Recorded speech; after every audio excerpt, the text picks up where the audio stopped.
Ular bisa lari cepat enggak? Cepat. Dengan apa dia? Tulang belakang. Inilah kekuatan yang kita lupakan. Ya, kekuatan tulang belakang. Maka itu kata Rasulullah, makan untuk apa?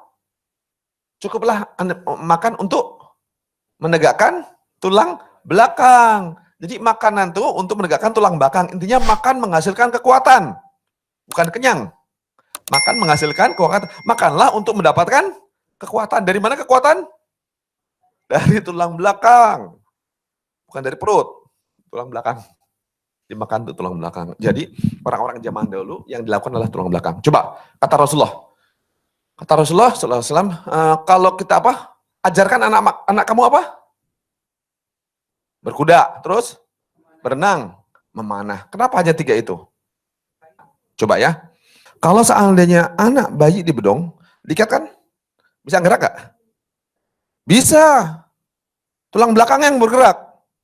Tangan nggak bisa, kaki nggak bisa. Kalau gatal dia geraknya gimana?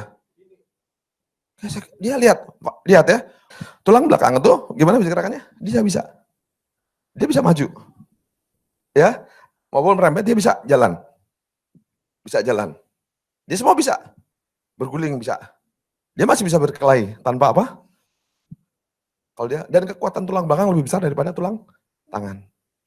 Kalau kita pukul dengan tulang samping, paling sakit luar. Tapi kalau dengan tulang apa?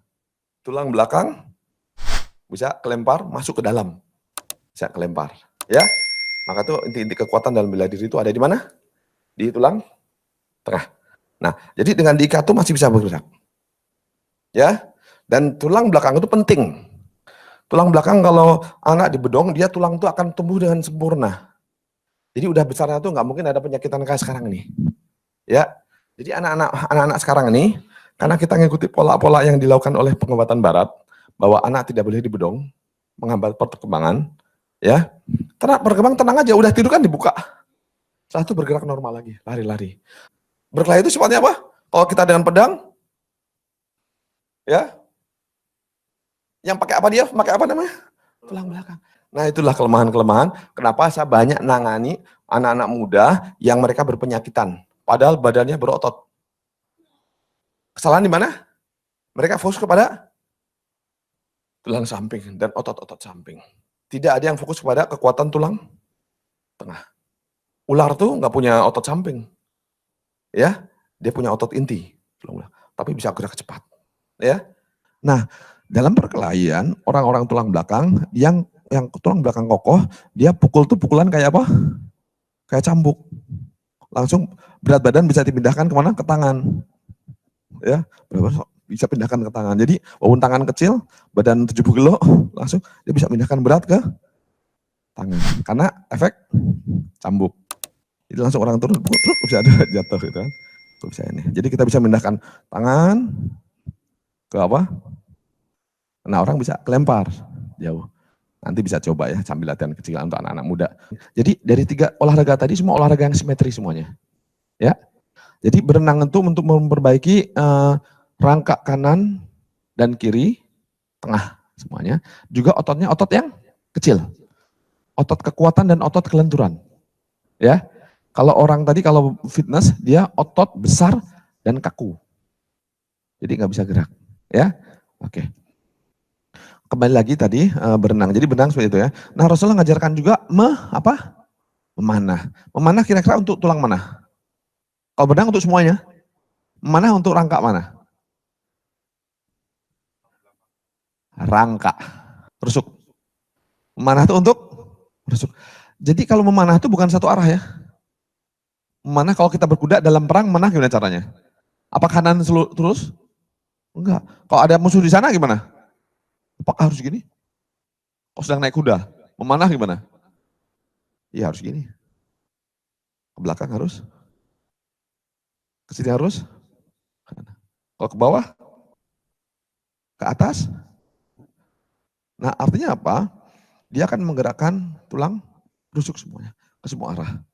Sehingga rongga dada akan besar. Robis rohli sadri. Rongga dada akan lapang. Lawannya apa? Sempit. Dia akan kena asma. Paham ya?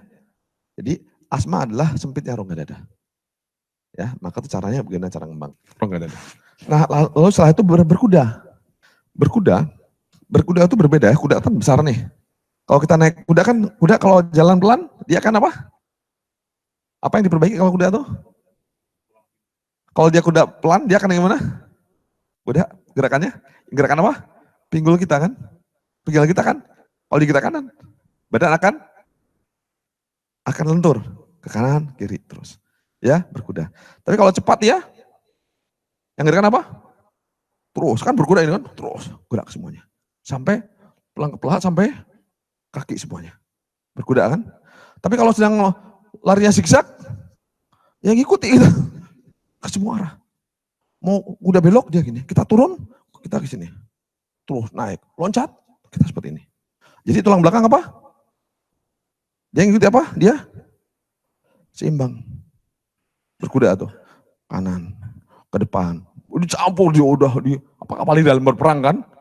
Kuda berperang, musuh bahaya, badan lincah. Tidak hanya ini, dia megang apa? Pedang. Ali kalau megang pedang, sampai lawan tuh bisa sampai kepala, sampai tembus, belah, sampai ke kudanya juga kena. Paham ya? Kalau di Turki kita lihat di Turki itu, ada kursi nggak ya? Ada kursi, saya kasih contoh untuk kursi. Saya kasih contoh aja ya. Ini hanya contoh.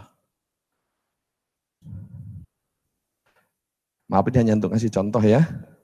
Nah, kalau kita di mana? Kalau kasih contoh. Kalau kita di apa? Kalau di Turki itu pedang sahabat tuh ada besar, panjang sekali. Nah itu megangnya gimana kan? Kalau kita megang pasti apa? Langsung jatuh. Gimana bisa berperang dengan pedang berat segitu? Pedangnya berat-berat, gede-gede. Pedang Ja'far ya pasti itu besar sekali. Kalau kita lihat dulu waktu saya megang, gimana nih megangnya kan? Pedang ahli kan berat sekali itu, gimana megangnya? Nah, setelah kita dalam bela diri olahraga, orang-orang yang kalau udah latihan pedang, mereka bisa mengatur kekuatan, membedakan kekuatan. Contoh misalnya, ini sambil kursi nih. Kursi kalau kita megangnya pakai apa? Tenaga tangan, nggak kuat. Apa? Dia megang ini apa langsung? Nggak kuat. Karena kekuatan saya ada di mana? Ada tangan. Tapi kalau megangnya bukan dengan kekuatan tangan, tapi kekuatan apa? Punggung. Ya udah santai aja. Ya, santai. Jadi dia bisa, nah ini kalau dengan punggung, dia langsung bisa santai aja. Kekuatan di sini. Tapi kekuatan tangan, langsung jatuh. Tapi kekuatan apa punggung? Ya udah santai aja. Bisa sambil bernyanyi, napas tetap lega. Tapi kalau tangan, nggak kuat. Ya, itu yang bedakan. Kekuatan tangan dan kekuatan punggung. Maka tuh makan untuk menegakkan kekuatan. Ya, dari hadis itu bisa kita paham bahwa kekuatan awalnya dari mana? Tulang belakang. Ya, oke. Nah, oke. Balik ya, tadi berkuda sudah ya? Berkuda yang paling banyak bergerak apa? Semuanya. Pinggulnya bisa gerak. Semuanya. Dari sini tangan pindah ke perut sampai ke dada. Sampai ke tangan. Nah, sehingga berkuda bisa dengan kuda dia bisa mainkan apa? Pedang. Bisa atap. Ya, di situ. Oke, itu masalah apa? Oke.